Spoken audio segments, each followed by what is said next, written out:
네, 안녕하세요. 네, 반갑습니다. 네, 함께 기도하겠습니다. 은혜와 사랑이 풍성하시고 자비로우신 하나님 감사합니다. 죽어 심판을 받고 지옥 형벌에 빠질 수밖에 없었던 우리들을 주님이 이 땅에 오셔서 그 십자가의 보혈로 구원해 주시고 저 천국 살아있는 소망과 하나님의 자녀 삼아주심에 너무도 감사를 드립니다. 특별히 오늘은 주일날 몸된 교회 안에서 하나님의 말씀을 통해 교훈을 받고 또 한 주간 살아가는 데 힘을 주심에 너무도 감사를 드립니다. 또 이 시간에 주일 청년 말씀을 통해서도 또 우리의 삶을 돌아보는 시간과 우리가 어떻게 하나님 앞에 선한 양심을 통해 하나님을 쫓아갈까를 또 알 수 있는 시간을 주심에 감사를 드립니다. 특별히 청년의 시기에 주님을 더욱 가까이 하고 주님 앞에 섰을 때에 칭찬받는 청년의 시간들이 되게 도와주시고 인도해 주시기를 원합니다. 세상 많은 유혹 가운데에서 능히 이겨나갈 수 있도록 말씀으로 충만케 도와주시고 성령의 충만함을 통해 능히 세상을 이겨나가는 저희가 될 수 있도록 지켜주시고 도와주시길 원합니다.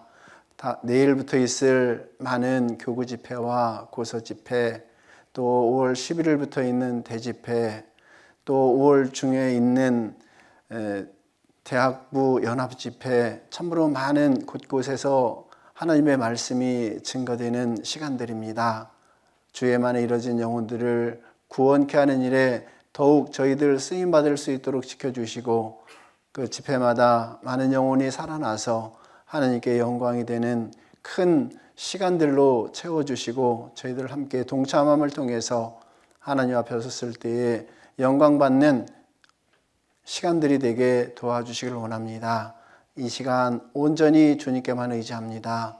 우리를 언제나 사랑하시고 구원해 주신 예수님 이름으로 기도드립니다. 아멘. 네, 반갑습니다. 반갑습니다.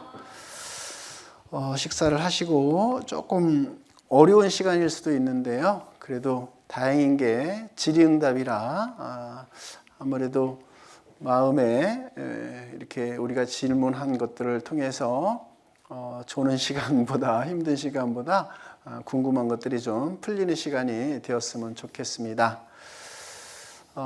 잠깐 말씀을 한 구절만 찾아서 같이 읽도록 하겠습니다. 마가복음 4장입니다. 마가복음 4장 26절부터 29절까지를 마가복음 4장 26절로 29절을 천천히 같이 한번 읽어보겠습니다. 26절부터 29절까지입니다. 또 가라사대 하나님의 나라는 사람이 씨를 땅에 뿌림과 같으니 저가 밤낮 자고 깨고 하는 중에 씨가 나서 자라되 그 어떻게 된 것을 알지 못하느니라. 땅이 스스로 열매를 맺되 처음에는 싹이요 다음에는 이삭이요 그 다음에는 이삭의 충실한 곡식이라. 열매가 익으면 곧 낫을 대나니 이는 추수 때가 이르렀음이니라. 이 말씀을 잠깐만 말씀드려보면 싹이 나는 것은 우리 영혼의 구원이라고 해서 믿음의 곧 영혼의 구원을 받음이라 이렇게 순간적 탄생이라고 하잖아요. 그리고 이삭의 자라는 과정은 좀 길다. 1년 중에서 가장 긴 시간이 곡식의 열매가 되기까지 자라는 과정이 길어요. 그죠? 그러면 자라는 과정 가운데는 많은 손들이 가죠. 그죠? 물도 줘야 되고 햇빛도 비치게 해줘야 되고 영양 공급도 해줘야 되고 이러려면 열심히 밭을 갈고 또 닦아주고 약도 쳐주고 이런 과정들이 상당히 많이 길어요. 그죠? 그런데 간혹 이제 형제자매들 가운데 구원을 받고 나서 빨리빨리 자라게 하려고 싹이 난 걸 막 뽑아와서 막 키우려고 해요. 그러면 그것이 잘 자랄까요? 그냥 죽어버릴까요? 그죠? 뽑아버리면 그냥 죽을 수밖에 없잖아요. 그죠? 그 기다림이 필요한 거거든요.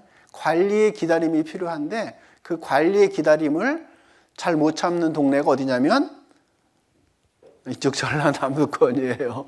좀 참아주고 기다려주면 좀 좋은데 잘 참지 못하고 자꾸 건드려요, 이거를. 이 싹이 올라오잖아요. 이걸 자꾸 건드리면은요, 이 땅의 힘을 받지 못해서 말라 죽는다든가 이렇게 되거든요. 그래서 계속 하나님 앞에 잠잠히 기다리고 도와주는 역할을 열심히 옆에서 하면 되거든요. 자꾸 구원받았느냐 안 받았느냐 시험할 것이 아니고 한번 구원받았다고 하면 옆에서 도와주는 역할, 서포트 역할을 잘 해주면 그 이삭이 충실한 곡식의 열매가 되기까지 충분한 시간을 통해서 곡식이 잘 여문다라는 거죠. 좀 요 부분을 좀 생각하시면서 오늘 질문의 답들을 한번 생각해 보겠습니다. 첫 번째 질문이 이런 질문이었습니다.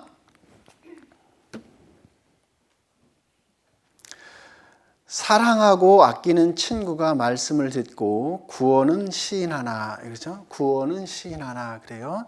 앞에 부분에 보니까 사랑하고 아끼는 친구가 그랬어요. 얼마나 사랑하고 얼마나 가까운 친구면 이런 표현을 했을까? 서두에서 이렇게 보니까 정말 가깝고 아끼는 사랑하는 친구인 것 같습니다.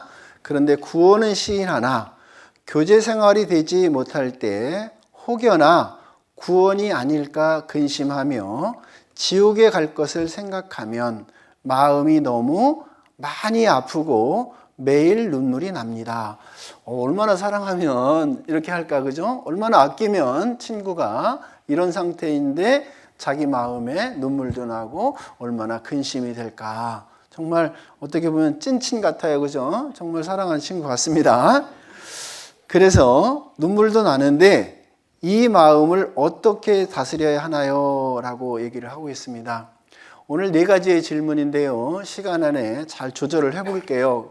근데 잘 조절이 안 될 것 같아요. 오늘 질문 내용들을 보니까 4가지가. 지난번에는 4가지 중에서 한 가지는 취소해서 3가지만 했는데 1시간을 딱 맞추게 됐는데요. 오늘 4가지라 열심히 한번 달려보긴 달려볼 텐데요. 시간 내에 한번 해보도록 하겠습니다.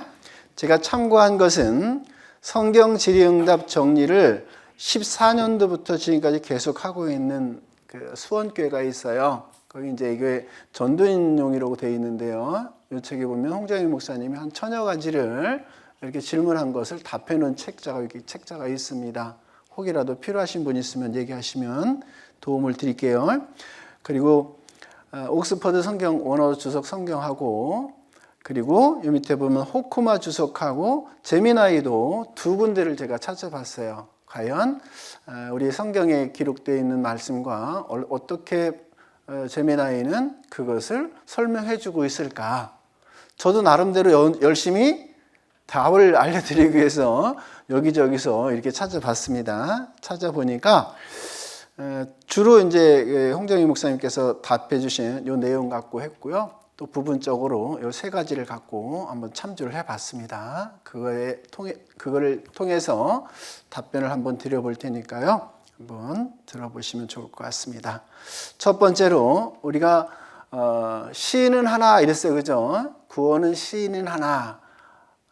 구원을 시인했다는 것은 구원은 믿음으로 말미암아 구원을 얻었나니 오직 믿음이잖아요. 예수님의 십자가의 피를 통해서 구속 곧 죄용사함을 받았으니 구원 곧 죄용사함을 받았으니 즉 예수님의 피밖에 없다라는 거죠. 오직 그것을 믿음을 통해서 구원을 받았다. 그러면 시인했다라는 것은 분명히 그 친구분께서도 구원에 대해서 정의를 하고 있다라는 거죠. 그런데 문제가 뭐예요? 교제에 잘 참석지 못했다라고 해요.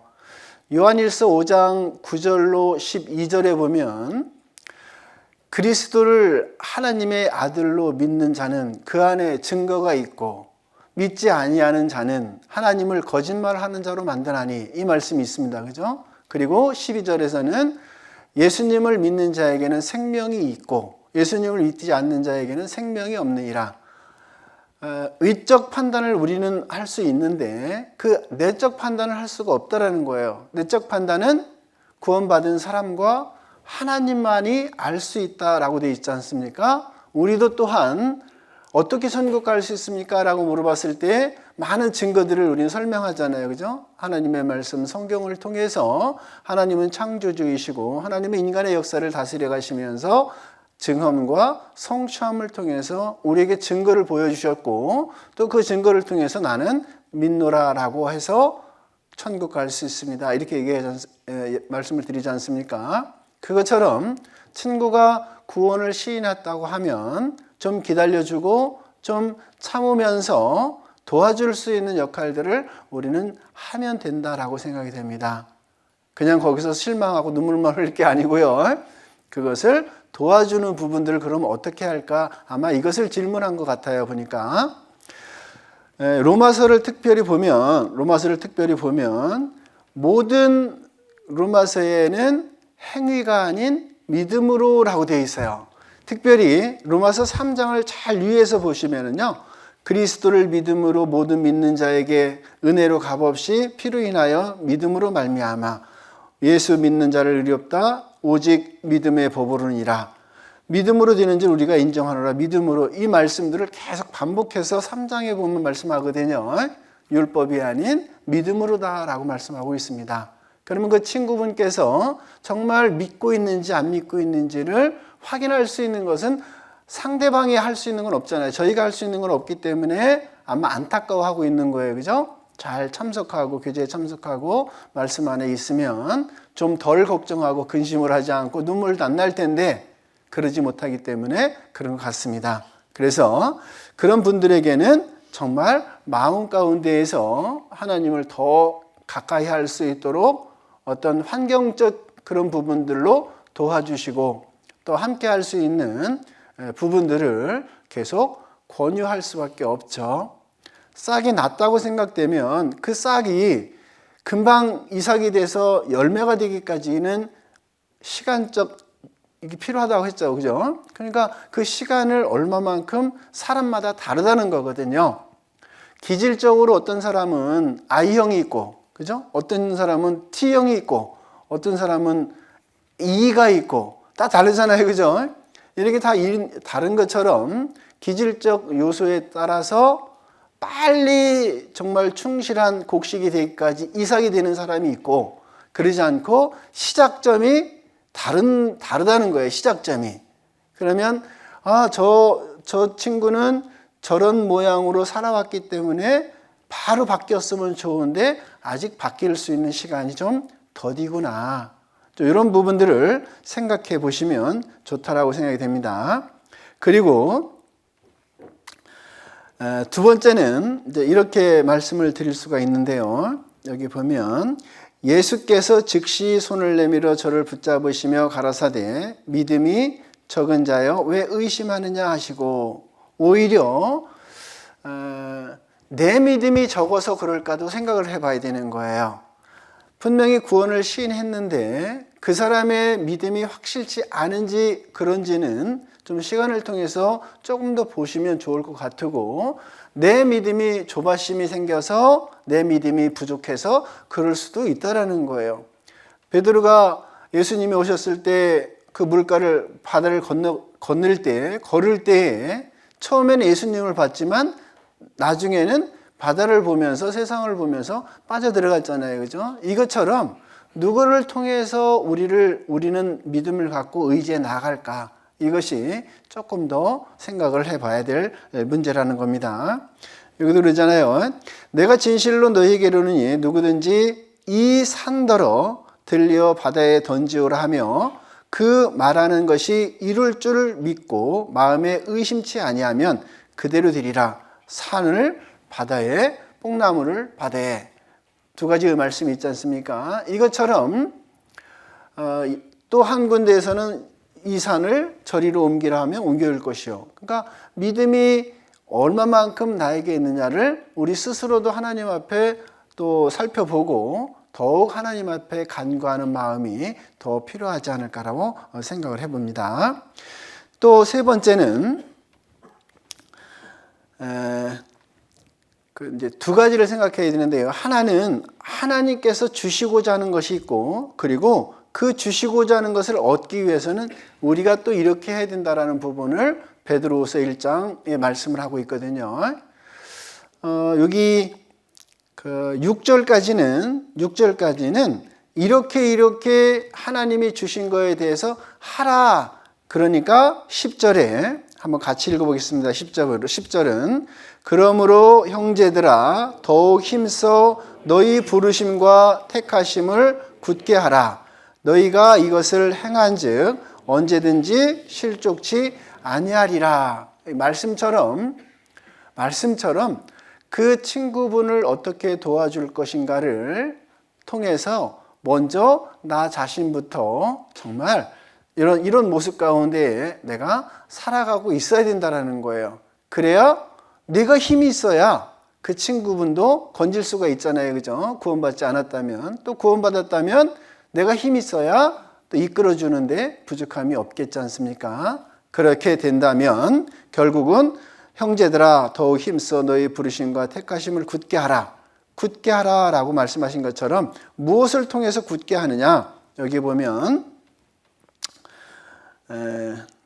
거기 베드로후서 1장을 한번 찾아볼까요? 여기 좀 생략된 부분이 있어서요. 베드로후서 1장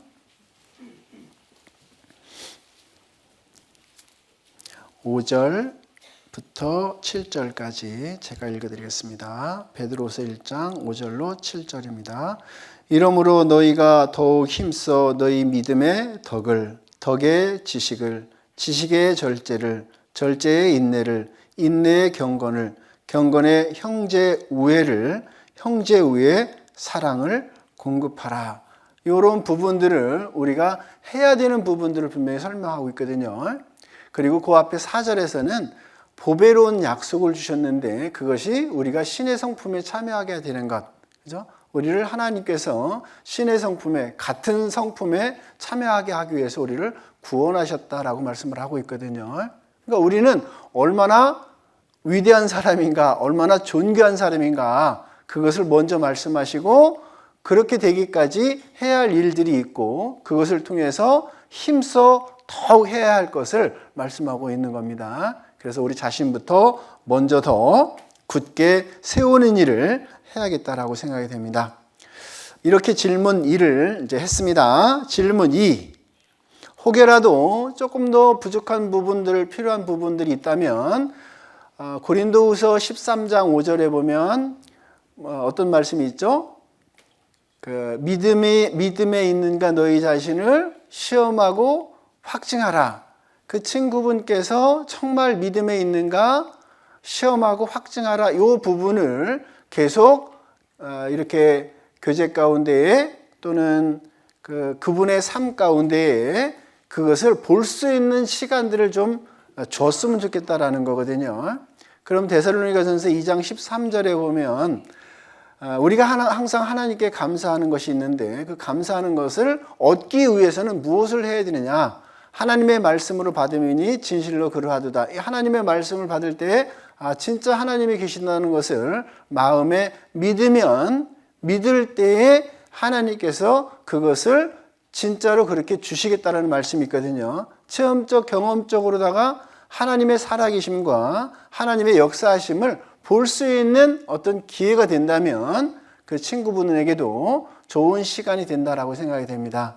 그래서 그 믿음에 있는가 시험하고 확증하는 부분들은 중요하다라고 생각이 됩니다. 자, 두 번째 질문입니다. 돈을 많이 벌었는가 봐, 이분이 보니까. 재정적 변화가 생기면서 아마 돈이 없어서 이 질문을 한 것 같지는 않고 돈을 많이 벌어서 질문하신 것 같아요. 재정적 변화가 생기면서 영적으로 경계해야 할 부분도 많아진 것 같습니다. 이런 때에 신앙과 교제를 잘 유지하려면 어떤 지침을 가지고 행동하면 좋을까요? 오늘 말씀도 에베소서 5장 16절에 시간을 아껴라 때가 악하니라 이 말씀을 담임 목사님께서 해주셨잖아요. 그러니까 모든 생활 가운데에 더 영원한 것을 위해서 살아간다면 이런 부분들은 해결이 될 것 같아요. 우리가 순간적 눈으로 보는 세상 가운데에서 유혹되고 빠질 수가 있어요. 그죠? 그래서 어떤 사람은 그런 얘기를 하거든요. 돈을 많이 벌어요. 그러니까 월급이 많아요. 아니면 사업을 하니까 돈이 많이 생깁니다. 그러면 그 돈을 활용하기 위해서 내 시간이 많이 투자가 되는 거예요. 그러면 바쁠까요? 안 바쁠까요? 바빠요. 돈을 쓰기 위해서 시간을 많이 내야 되기 때문에 시간이 바빠요. 그럼 교회 생활 충분히 할 수 있을까요? 충분히 하기가 어렵다라는 거예요. 반면에 월급도 작고 사업하다 보니까 돈도 적게 벌어요. 그러면 돈을 쓰려고 하는 시간을 따로 낼까요? 아니면 돈을 쓰려고 하는 시간이 아예 없을까요? 아예 없겠죠, 그죠? 왜? 쓸 돈이 없으니까요, 그죠? 그럼 어디에 있어요? 더 교회 생활을 하기에 쉽다라는 거예요. 그러니까 이 부분을 먼저 참작하시고 좀 말씀 가운데 한번 생각해 보겠습니다. 먼저 이 세상 재물에 대한 우리의 태도예요. 세상 재물은 오늘도 말씀하신 것처럼, 주일 말씀하신 것처럼 누구로부터 왔느냐라는 거예요. 그 돈은 과연 주체가 누구 것이냐라는 거예요. 그죠? 내 건가 아니면 그것도 하나님 것인가를 생각해 봐야 된다는 겁니다. 여기 고린도전서 1장 26절로 29절의 말씀에 보면 아무 육체라도 하나님 앞에서 자랑하지 못하게 하려 하심이라. 아무리 세상에 부자고 권력이 있어도 하나님 앞에 비하면 조족지혈이죠, 그죠? 아무것도 아니지 않습니까? 그것을 먼저 생각하면 쉬운 내용의 답이 될 수 있다는 거죠. 그런데 마치 나보다 못한 사람, 나보다 적게 갖고 있는 사람과 비교를 하고 대조를 하다 보니까 자기 자신이 자기 자신도 모르게 높아져 있는 상태가 되는 거죠, 그죠? 그러다 보니까 넘어지고 쓰러질 수 있다는 겁니다. 그래서 그 가치가 과연 누구로부터냐라는 겁니다. 특별히 이 말씀, 다윗이 하나님의 성전을 짓기 위해서 이스라엘 백성들에게 성전을 필요한 것들을 이렇게 헌물하라고 하지 않습니까? 그때 너무너무 많이 가져온 거예요. 그리고 나서 다윗이 여호와여 광대하심과 권능과 영광과 이김과 위엄이 다 주께 속하여 싸우니 천지에 있는 것이 다 누구의 것이라고요? 주의 것이로소이다. 이거 하나만이라도 우리가 정확하게 인지하고 있다면 자기가 아무리 많은 재물을 소유하고 있어도 그것을 어디에다가 적절히 쓸 것인지를 분명히 판단할 수 있다는 겁니다.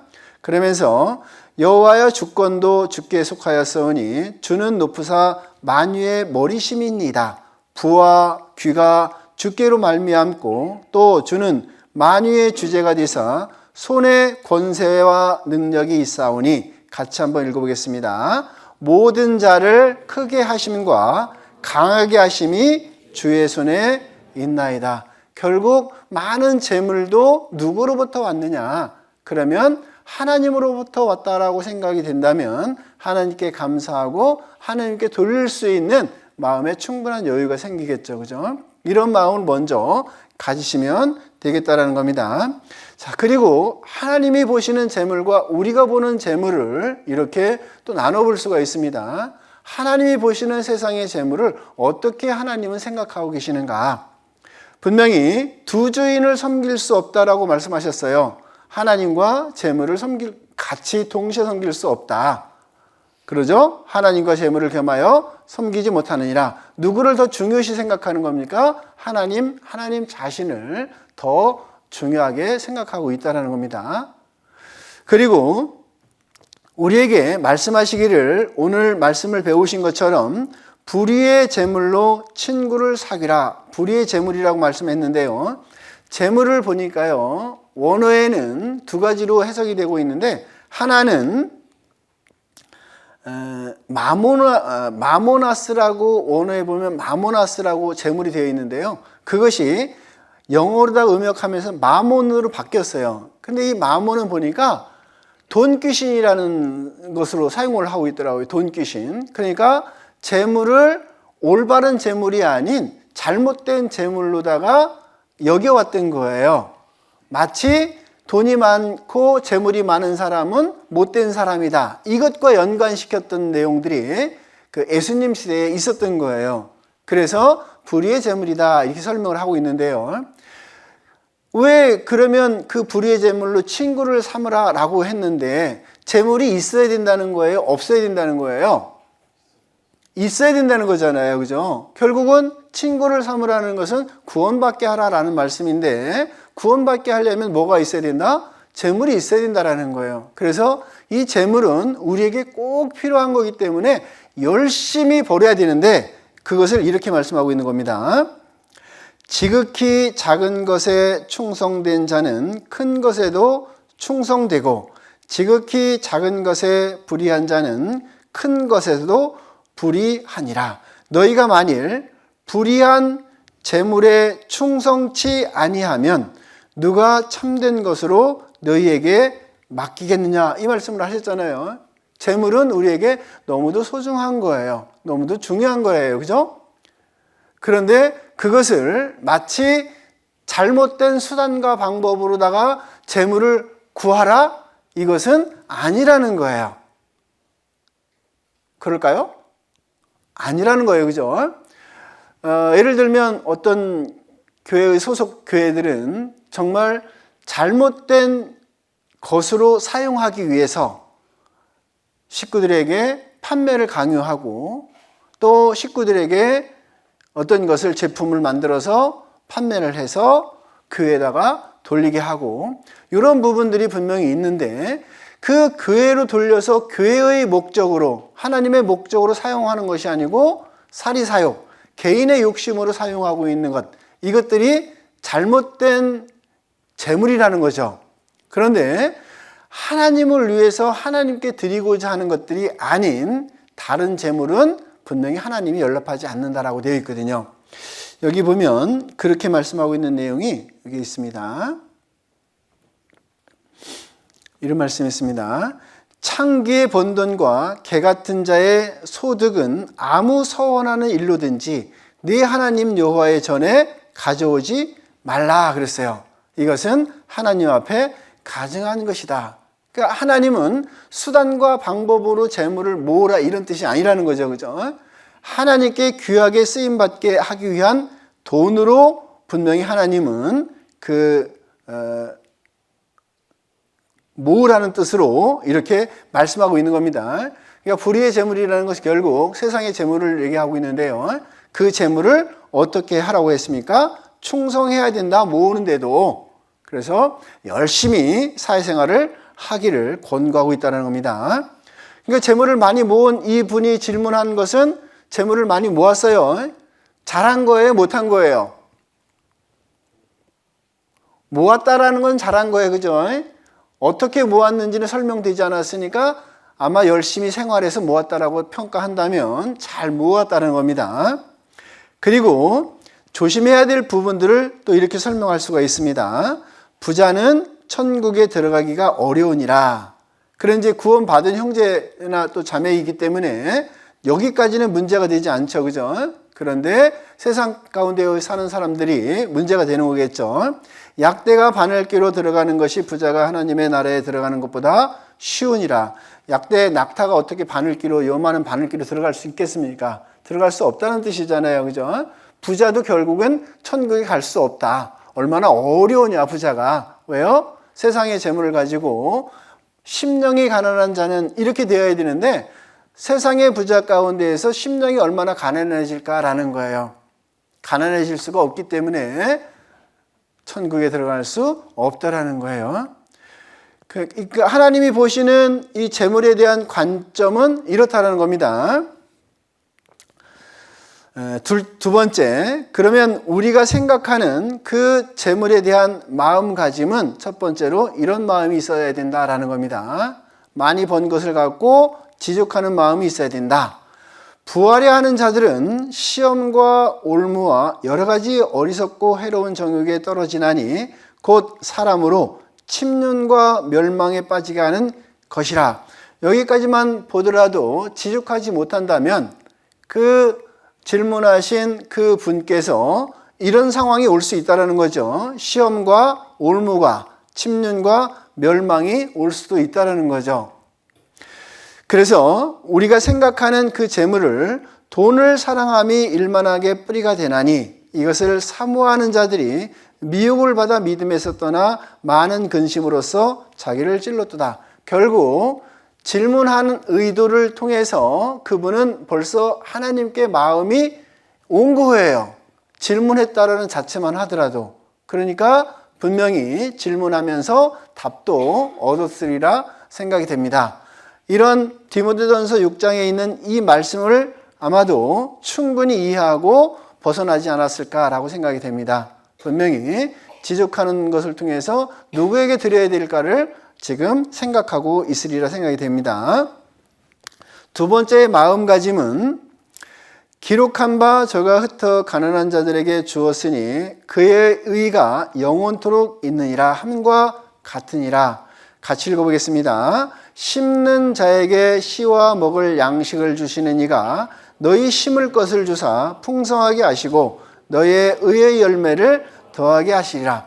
어떻게 해야 할 바를 분명히 고린도후서 9장에서 말씀하고 있는 거죠. 어떻게 해야 할까를, 번 것을 가지고 어떻게 해야 될까. 그랬을 때 하나님이 주시는 그 의의 열매를 더하게 해주신다라고 약속을 하고 있다는 겁니다. 그리고 오늘 말씀처럼 세월을 아끼라 때가 악하니라. 결국 누구를 위해서 살아가야 될까라는 거예요. 더 영원한 것을 위해서 살아가고 더 영원한 것의 목적을 두고 재물을 사용해야겠죠. 또 이 부분에 있어서는 정말 많은 부분들 성경에는 기록되어 있거든요. 이 재물에 대한 부분들은 구제를 좋아하는 자는 풍족하여질 것이요 남을 윤택하게 하는 자는 윤택하여지리라. 너희의 헤아리는 그 헤아림으로 너희도 그 헤아림을 도로 받을 것이니라. 그 재물을 가지고 어디에다가 해야 할 것인가, 그런 것을 통해서 그대로 받을 거에 대해서 성경에서는 말씀하고 있는 겁니다. 또 이 재물이라는 것은 날개를 내어 하늘에 나는 독수리처럼 날아가리라 라고 되어 있거든요.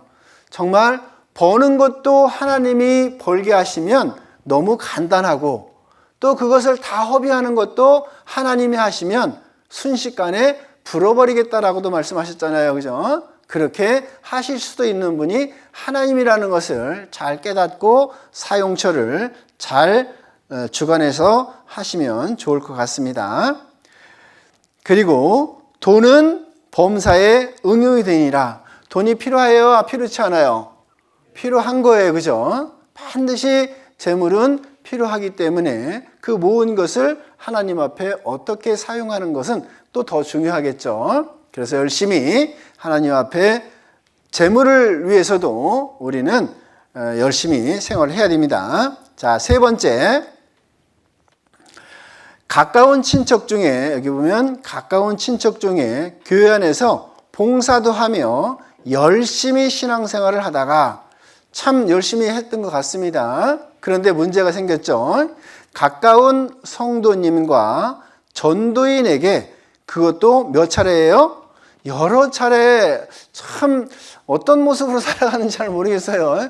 봉사도 어떻게 했는지 잘 모르겠어요. 어떻게 열심히 신앙생활을 했는지 잘 모르겠어요. 그런데 주위에서 왜 성도님과, 가까운 성도님과 전도인에게 여러 차례 상처를 받고, 조금 이해가 저는 안 돼요. 왜 이해가 안 되냐면, 저한테 그런 분이 계시다면 봉사도 열심히 하시고 그리고 열심히 신앙생활을 했는데 어떻게 저한테 상처를 받았을까? 저도 많이 돌아보게 됐어요. 이것을 통해서, 이 질문을 통해서 저 자신도 많이 돌아봤거든요. 혹여 저한테도 그런 모습이 있어서 나도 모르게 상처를 준 분이 계실까? 다시 한번 돌아보게 되는 질문이었습니다. 상처를 받고 마음문이 닫힌 분이 계십니다. 지금은 다른 가족들까지 교회에 못 나가게 하고 병원도 다닐 정도로 마음도 많이 힘들고 배척의 정도가 심해졌습니다. 정말 어려운 가운데 있는 것 같아요. 그죠? 어떻게 도와줘야 할지 고민이 많이 됩니다. 이런 경우엔 어떻게 시작하고 도와줘야 할까요? 참 답답할 것 같아. 그죠? 에레미야가 3장을 한번 보겠습니다. 에레미야가 3장. 예레미야애가 3장입니다. 예레미야애가 3장 19절.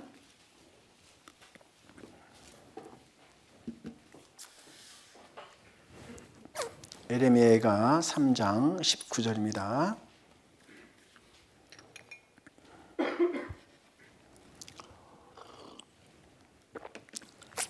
제가 거기 몇 구절 읽어드리겠습니다. 내 고초와 재난 곧 쑥과 담즙을 기억하소서. 얼마나 힘들까요, 그죠? 고초도 있고 재난도 있고 쑥도 있고 담즙도 있고 정말 가장 고통스러운 상태인 것 같아요. 그런데 그래서 내 심령이 그것을 기억하고 낙심이 되오나. 얼마나, 여기 지금 질문하신 형제님도 얼마나 낙심이 될까요, 그죠? 그런데 22절, 21절, 중심에 회상한 즉 오히려 소망이 있사옴은 여호와의 자비와 긍휼이 무궁하심으로 우리가 진멸되지 아니함이니라. 오히려 그런 가운데 소망이 있는 것은 내가 구원을 받았다라는 거예요. 그죠? 그죠? 구원을 받았다라는 거예요. 내가 구원을 받았다라는 거예요. 결국 세상 가운데에서 살다가 멸망되지는 않는다는 거예요. 지옥의 형벌을 받지는 않는다는 거예요. 오히려 소망이 생겼다. 아, 하나님은 이런 분이시지. 이 땅에 오셔서 육신의 모습으로 오셔서 십자가에 죽기까지 하신 그 사랑을 통해서 우리의 그 사랑을 완성해 놓으셨지. 아, 그 하나님이 계시기 때문에 오히려 나는 소망이 생겼어 라는 겁니다. 그러면서 23절부터 계속 반복해서 말씀하시는 것이 잠잠히 바라고 기다리고 하나님을 바라라 라는 말씀입니다. 그리고 나서 27절, 28절은 같이 읽겠습니다. 사람이 젊었을 때에 멍에를 매는 것이 좋으니 혼자 앉아서 잠잠할 것은 주께서 그것을 메우셨음이라. 그 고초와 재난과 쑥과 담즙을 누가 메우시겠다고요? 하나님이 메우시겠다라고 하고 계십니다. 그럼 우리가 해야 할 일들은 기다리고 잠잠히 하나님만을 바라보고 그리고 말씀을 하고 있는 거예요. 그래서 정말 가장 어렵고 힘들 때 어떤 위로도 안 되는 경우가 있거든요. 오히려 어떤 말을 했을 때 더 불편하고 더 신경질나고 이럴 때가 있어요. 그죠? 그냥 옆에서 지켜만 보고 아이고 힘들구나, 아이고 그랬구나 이렇게만 해줘도 되는데 욥의 세 친구들처럼 네가 죄를 지었지 않냐, 하나님한테 해결하라, 이런 말이 얼마나 큰 상처가 되는가라는 거예요. 그죠? 그렇지 않습니까? 근데 욥은 뭐라고 해요? 나는 그렇지 않다라고 계속 반박하고 있지 않습니까? 정말 그런 가운데서 우리가 해야 될 것은 더욱 우리는 하나님 앞에 간절히 기도하고 그를 위해서 많은 형제자매에게 기도 부탁하고 좀 더 기다리고 참는 가운데에 그분이 돌아올 수 있는 그런 어떤 환경들을 만들어 주시면 되지 않을까라고 생각이 됩니다. 그래서 첫 번째로 우리는 구원받은 형제자매라는 것을 인식하는 것이 필요하다라는 거예요. 그분도 교회 생활 잘 하시고 그리고 봉사도 열심히 하셨다라는 부분은 분명히 그 안에 씨가 심겨져서 그것이 싹이 났다라는 거잖아요. 그랬으니까 했던 거 아니에요. 그죠? 혹여라도 그것이 낫지 않았다, 싹이 나지 않았다, 영혼의 구원을 받지 못했다고 한다면 문제가 많이 되겠죠. 그죠? 그러면 순서적으로는 빨리 영혼의 구원을 받을 수 있도록 만들어 주시는 것. 그리고 영혼의 구원을 받았다면 우리가 어떻게 해야 될까? 아, 그분도 구원받았고 상처를 주신 분들도 구원받은 형제 자매라는 거예요. 동격으로 생각하면 상처 줬다는 분들을 평가하고 재판하지 않을 수 있다는 거예요. 왜 그러냐? 그분들은 상처를 입힌 사람에게 상처를 주려고 했을까요? 도와주려고 했을까요? 여러분들 양심에 맡겨서 생각해 보면 도와주려고 했겠죠. 그죠? 분명히 아마 어떤 자기만의 의식의 전환, 이런 것들이 서로 엇갈려서 나에게 상처 줬다 이렇게 할 수도 있는 부분들이 분명히 있거든요. 그러니까 우리는 각각 삶의 환경과 문화와 습관들이 다 달라요. 그죠? 태어난 부모가 다 다르기 때문에 자라온 과정들이 다 다르기 때문에 다른 주관적인 것들을 갖고 있다는 거예요. 그래서 그 사람의 주관적인 것을 내가 판단할 것이 아니고 보통 사람들은 이러이러하구나 라는 부분들을 객관적으로 판단해서 받아들이는 입장에서도 좀 더 좋은 마음과 더 관대한 마음으로 받아들였다면 아마도 이렇게 크게 상처는 받지는 않을 수도 있었을 거로 생각이 됩니다. 그렇지만 상처를 받은 분이 먼저이기 때문에 그래도 도와주는 그 형제 입장에서는, 자매 입장에서는 상처 주신 분도 형제 자매다. 이런 부분에 어떤 인식의 전환이 필요하다는 거예요. 그래야 나도 도와줄 수 있다는 거예요.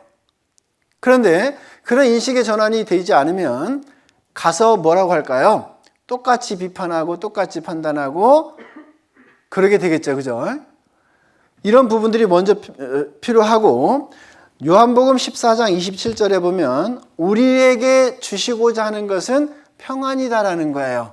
하나님이 주시고자 하는 것은 평안과 평강이라는 거예요. 그래서 인사할 때도 뭐라고 해요? 살롬 그러잖아요. 그죠? 이렇게 정말 우리에게 주시고자 하는 것은 평안과 평강인데 평안과 평강이 깨어져 있는 거지 않습니까? 그래서 그렇게 도와줄 때에는 이런 마음, 자, 보면 금방 읽었던 내용이죠. 그죠? 가족과 같은 친척이 고난을 받음으로 나에게도 오는 큰 상실감이 있다. 그래서 위로해 주는 것이 정말 필요하다는 거예요. 위로해 주는 것이. 위로하기 위해서는 그 편에 먼저 서주는 것이 필요하다라는 겁니다. 선진들을 보면 누구를 위해서 더 힘쓰고 애쓰고 이렇게 노력을 했는가? 사도 바울도 나의 형제 곧 고르게 친척을 위하여 내 자신이 저주를 받아 그리스도에게서 끊어질지라도 원하는 바로다. 결국 주위에 가까이 있는 분들이 구원받게 하는 일에 있어서 더 많이 힘썼다는 거죠. 나는 정말 그리스도에게 끊어질지라도 이 친척은, 이 아는 분은 정말 구원받았으면 좋겠다라는 마음으로다가 사도 바울이 생각하고 살아갔다는 거죠. 뿐만 아니라 모든 교회를 위하여 염려하는 것, 이것이 사도 바울의 마음이었다라고 생각하고 있습니다. 그래서 도와줄 때에 같은 형제 자매로서, 그리고 친척이지만 형제 자매로서의 상처 주고 상처받고 어떤 같은 관계 가운데에서 설명이 된다면 좀 더 좋지 않을까라고 생각이 됩니다. 나의 환난 날에 내가 주를 찾았으며 밤에는 내 손을 들고 거두지 아니하였으며 내 영혼이 위로받기를 거절하였도다. 너무 낙심이 되고 너무 낭망이 되면 이런 마음도 올 수 있다는 거예요. 너무 마음에 큰 상실감이 오면 여기 말씀처럼 내 영혼이 위로받기를 거절하였도다. 이런 마음도 올 수 있다는 거거든요. 그러니까 얼마나 상실감이 컸겠어요. 그죠? 위로가 분명히 필요하다는 겁니다. 그런데 주님은 우리를 버리시지 않는다는 거예요. 주님은 우리를 버리시지 않는다는 것이 가장 중요하다고 생각이 됩니다. 시편 77편 1절로 이 9절 말씀, 시편 77편 전반부를 다 살펴보면은요, 방금 여기서 읽은 내용처럼 이 내용도 있지만 계속 반복해서 말씀하시는 것이 하나님이 우리를 지켜주시고 하나님이 우리를 인도해 주시고 하나님이 우리를 건져주신다는 부분들을 말씀하고 있거든요. 그래서 그 상처받으신 분에게도 이러한 말씀들이 필요하겠죠. 그죠? 정말 구원을 받았다면 말씀을 통해서 다시 회복할 수 있는 부분들이 있다라는 겁니다. 근데 요즘에는요, 우울증, 그죠? 대인 기피증, 그리고 조현증, 조현병 이런 부분들이 사회의 어떤 많은 부분에서 일어나는 현상들이거든요. 그래서 정말 그분이 정말 약물 치료가 필요하다면요, 반드시 약물 치료도 병행해 나가야 돼요. 이거는 어떤 병적인 것이다라고 생각될 때는 반드시 누구의 소견이 필요해요? 의사의 소견이 필요한 거예요. 그래서 반드시 의사의 진단을 통해서 그렇다면 병적인 것이라면, 아픈 것이라면, 마음이 아픈 것이라면 그것도 병행해서 같이 치료가 되어야 된다는 겁니다. 또 네 번째는 평안이 있어야 하는데 고통과 슬픔도 옵니다. 그래서 주의 법을 사랑하는 자에게는 큰 평안이 있나니 라는 말씀처럼 하나님의 말씀에 이렇게 좀 더 가까이 한다면 그런 부분들도 치유돼서 하나님이 우리를 위해서 십자가에 죽으신 그 사랑을 통해서 회복할 수 있는, 첫사랑을 회복할 수 있는 시기도 있지 않을까라고 생각해 봅니다. 그러기 위해서는 또 그것을 도와주는 분의 입장에서는 그 마음을 잘 지켜야 한다는 겁니다. 왜 그럴까요? 동조하다 보면 자기도 모르게 누구의 시험에 빠지느냐? 사단 마귀의 시험에 빠질 수도 있다는 거예요. 사단 마귀의 시험에 빠질 수도 있어서 같이 동행해서 나갈 수도 있다는 겁니다. 그래서 먼저 자기 스스로를 잘 지킬 수 있는 그런 것이 필요하다는 겁니다. 또 하나님의 말씀으로 지켜나갈 때 승리할 수 있기 때문에 반드시 하나님의 말씀에 우선해서 그분과 교제할 수 있다면 더 좋겠습니다. 또 요한계시록 3장 15절 이하의 말씀은 라우디게아 교회의 미직지근한 신앙을 설명하잖아요. 그래서 나부터 열심과 뜨거운 마음을 가지고 나아가야겠죠. 또 잠언 31장에는 그 현숙한 여인에 대해서 말씀을 하고 있는데요. 잠깐 한번 보겠습니다. 잠언 31장.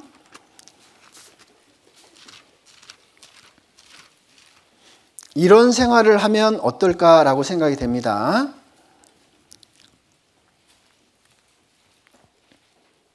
31장 13절입니다.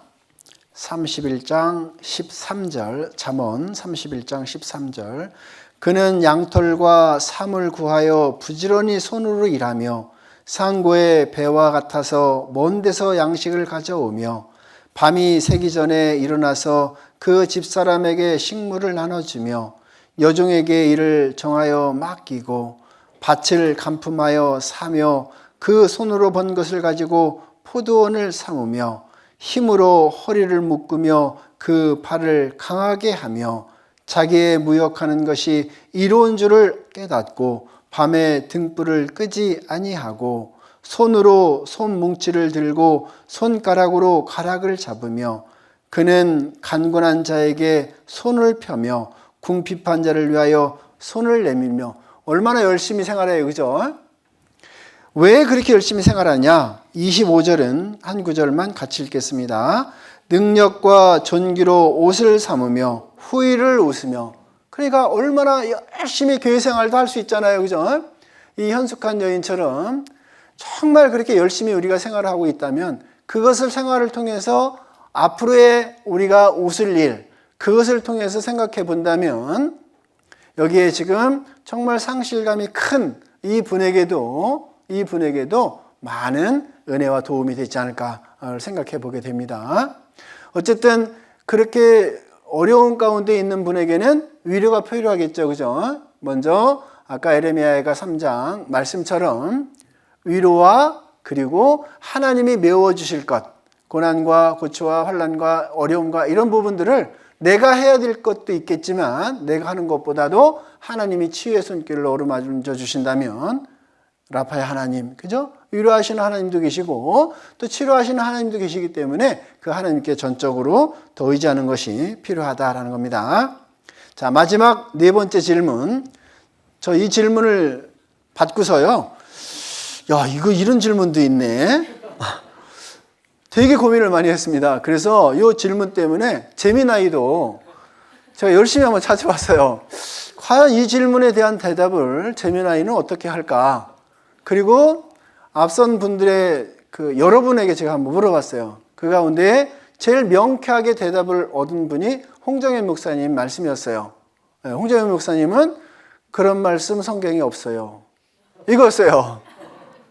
그러면 대답이 되나요? 그런 거 성경에 없습니다. 이렇게 딱 대답을 다 한 구절로 이렇게 얘기를 해주시더라고요. 그러면 어떻게 생각하라는 거예요? 하나님은 아신다라는 거예요.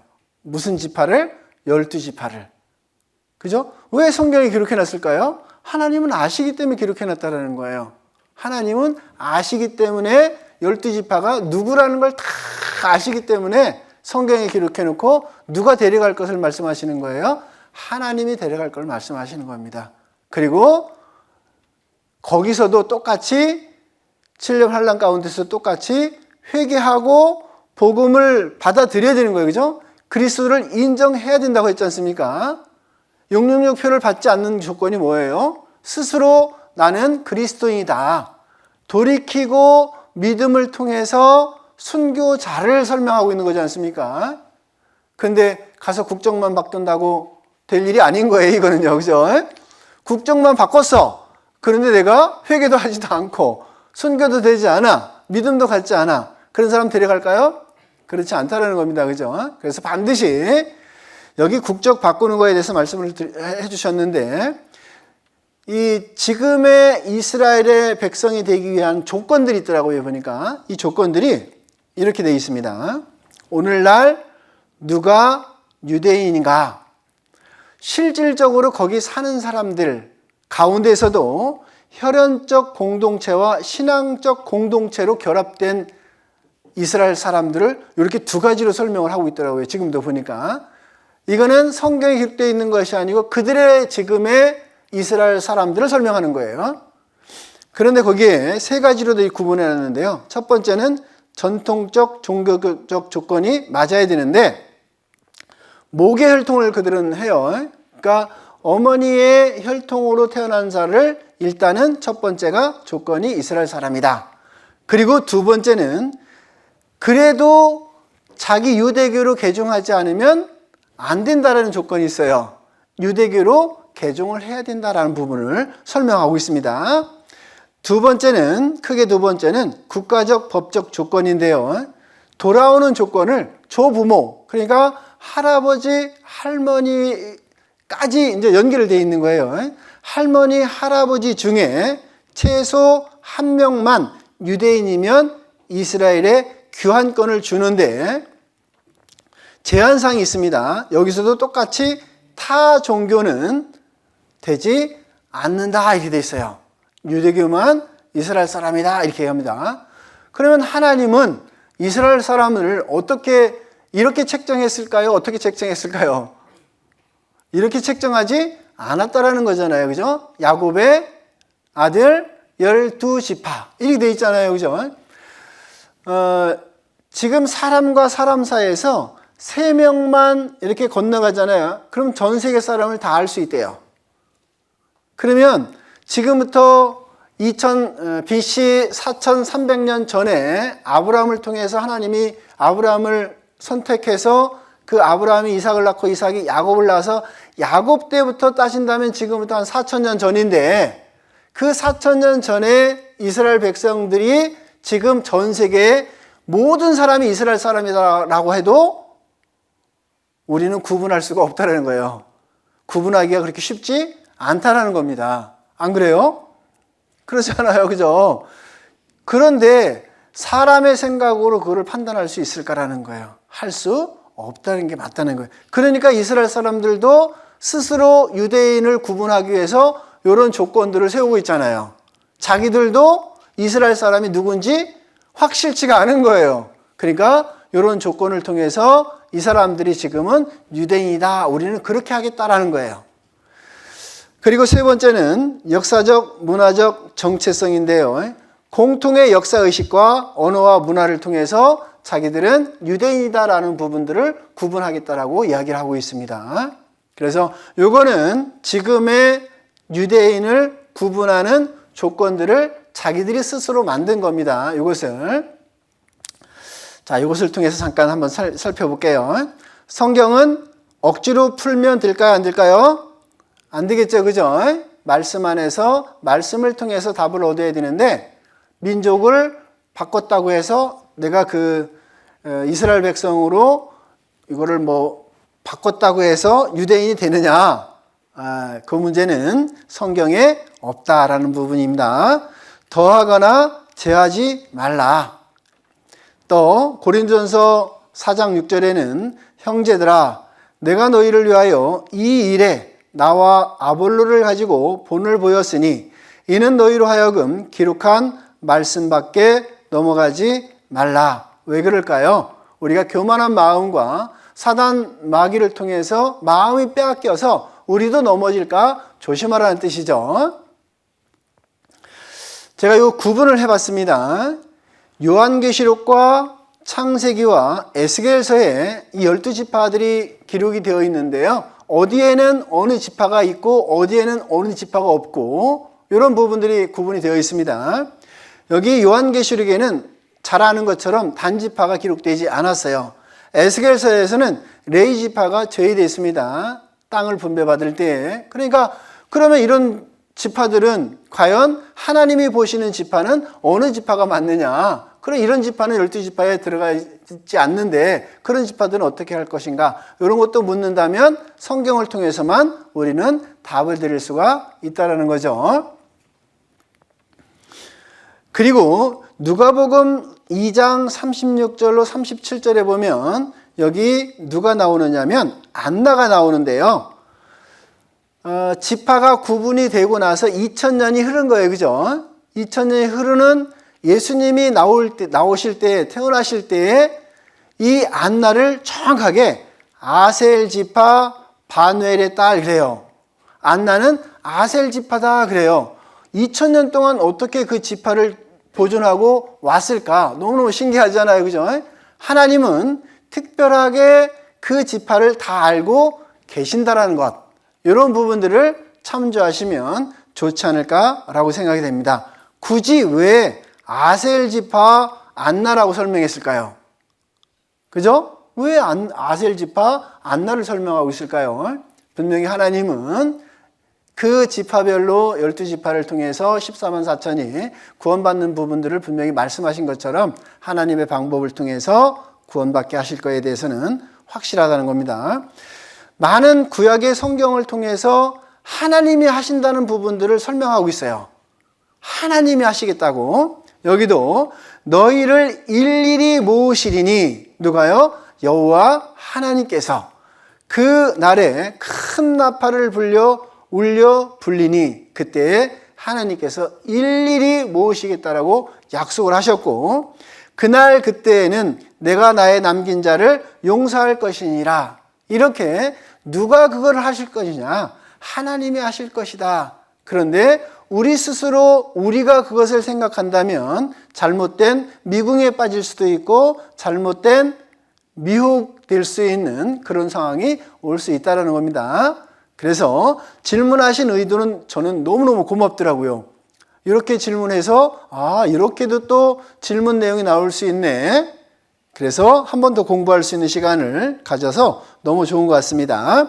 또 에스겔서에도 보면 그들이 그 땅에 평안히 거하고 두렵게 할 자가 없게 될 때에 부끄러움을 품고 내게 범한 죄를 뉘우치리니 그 한 사람도 이방에 남기지 아니하리니 하나님은 분명히 하나님께서 작정하신 때에 멸망할 때에 구원받게 할 때에 그들이 됐어요. 그러니까 분명히 14만 4천 명은 맞는데 그 지파 중에 1만 2천씩 똑같이 구원받는 수가 있을 것이다라고 분명히 예언하고 있다는 겁니다. 요엘서에서도 분명히 말씀하셨고요. 백성을 모아 그 해를 거룩하게 하고 이 스가랴 성경은 마지막 때 있을 그 내용을 말씀하고 있는 거죠. 여기에도 그날에 분명히 말씀하셨고요. 또 로마서 5장 9절에는 그러면 이제 우리가 그 피를 인하여 의롭다 하심을 얻었은즉 더욱 그로 말미암아 진노하심에서 구원을 얻을 것이니 결국 그때에도 믿음을 통해서 그리스도를 인정하고 받아들이는 믿음을 통해서 구원받을 것에 대해서도 말씀하셨고요. 또 로마서 11장에는 유심히 한번 11장 1절부터 끝절까지 잘 살펴보시면 이방인의 구원과 그리고 유대인의 구원에 대해서 잘 말씀하고 있는 성경이 로마서 11장인데요. 하나님이 자기 백성을 버리셨느뇨? 그럴 수 없느니라. 나도 이스라엘이니요 아브라함의 씨에서 난 자요.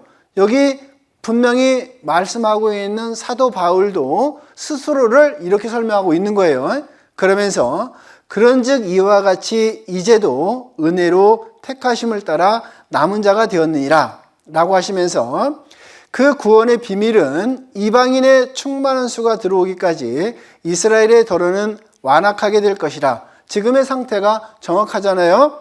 그리하여 온 이스라엘이 구원을 얻으리라. 기록된 바 구원자가 시온에서 오사 야곱에게서 경건치 않은 것을 돌이키시겠고, 즉 이방인의 구원에 충만한 수가 차면 결국 들림 사건을 통해서 이 세상은 7년 환난 기간 중에 있고 3년 반은 평화의 기간, 그리고 적그리스도의 출현을 통해서 666표를 받게 되고, 받지 않는 많은 유대인들 14만 4천이 예수님을 믿고 그리고 구원을 통해서 순교를 당하고 마지막 전쟁이 있을 거에 대해서 말씀을 하고 있다는 거예요. 그리고 제가 이 제미나의 선진 찾아보니까요, 이 내용은 세 가지로다가 이렇게 구분을 하고 있더라고요. 보니까 휴거 이후 이스라엘 국적 취득과 예루살렘 행이 구원의 결정적 조건이 될 수 있는지 대하여 세 가지 핵심 포인트로 정리해 드립니다. 똑똑해요, 요즘 AI가. 그죠? 첫 번째, 구원의 근거는 무엇이냐? 장소가 아닌 뭐라고 했습니까? 믿음이다. 조금 다른 해석적으로 설명을 하지만 믿음이다라는 부분은 정확하다는 거예요. 그죠? 맞죠? 믿음이라는 부분은 정확하다는 거예요. 그래서 오늘도 광고할 때 다 들으셨어요, 혹시? 말씀 끝나고 광고했죠, 그죠? 제미나이에 대해서, AI에 대해서 잠깐 광고 안 듣고 바로 나오셨나? 거기에 보면 치중해야 될 것과 치중하지 말아야 될 것이 있는데, 이 제미나이 AI를 너무 치중하지 않아야 된다는 걸 설명하고 있더라고요, 보니까. 왜냐하면 잘못된 부분들도 너무 많이 있기 때문에. 그런데 예수 그리스도를 메시아로 인정하고 회개하는 믿음이 핵심입니다. 이건 정확하게 설명하고 있잖아요, 그죠?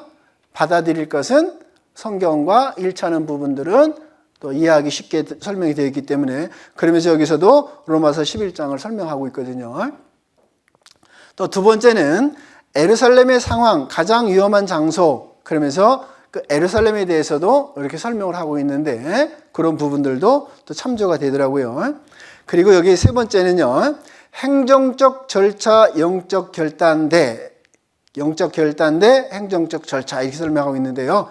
구원은 행정적 절차를 통해 얻어지는 티켓이 아니라 환난 중에도 짐승의 표를 거부하고 신앙을 지키는 순교적 결단에 가깝습니다. 좀 똑똑하잖아요, 그죠? 이렇게 설명하고 있는 내용도 있습니다. 결론적으로 설명을 하면 어느 곳에 있든지 하나님께로 돌이키는 내적 회개를 강조합니다. 이것이 제미나이가 내린 네 번째 질문의 결론이더라고요, 보니까. 지금도 똑같지만 그때에서도 이스라엘 백성들은 하나님이 12지파를 분명히 알고 그들을 구원하실 거에 대해서 다시 한번 말씀을 드립니다. 자, 이렇게 해서 네 가지가 시간 내에 이렇게 끝나게 됐네요. 맞죠? 네, 시간 내에 끝나게 됐습니다. 보충 설명이 필요하신 분들은요, 언제든지 오셔서 교제해 주시면 좋을 것 같습니다. 기도하고 마치겠습니다. 주님, 감사합니다. 우리를 구원해 주시고 또 몸된 교회 안에 두셔서 말씀으로 힘 주시고 능력 주시고 은혜를 주심에 너무도 감사를 드립니다. 그 받은 은혜가 너무도 크기 때문에, 받은 사랑이 너무도 크기 때문에 그 사랑과 은혜를 아직도 모르는 이들에게 전할 수 있는 기회를 주심에 또한 감사를 드립니다. 그 기회를 놓치지 않고 주님을 위해서 살다 주님을 만날 수 있도록 주님 도와주시고 함께해 주시길 원합니다. 질문을 또 하고 답을 또 나누었습니다. 그 가운데에 우리에게 더 교훈해 주시고자 하는 것이 있다면 말씀으로 충만케 도와주시기를 원합니다. 이후의 모든 시간도 주님께만 의지합니다. 우리를 언제나 사랑하시고 구원해 주신 예수님 이름으로 기도드립니다. 아멘.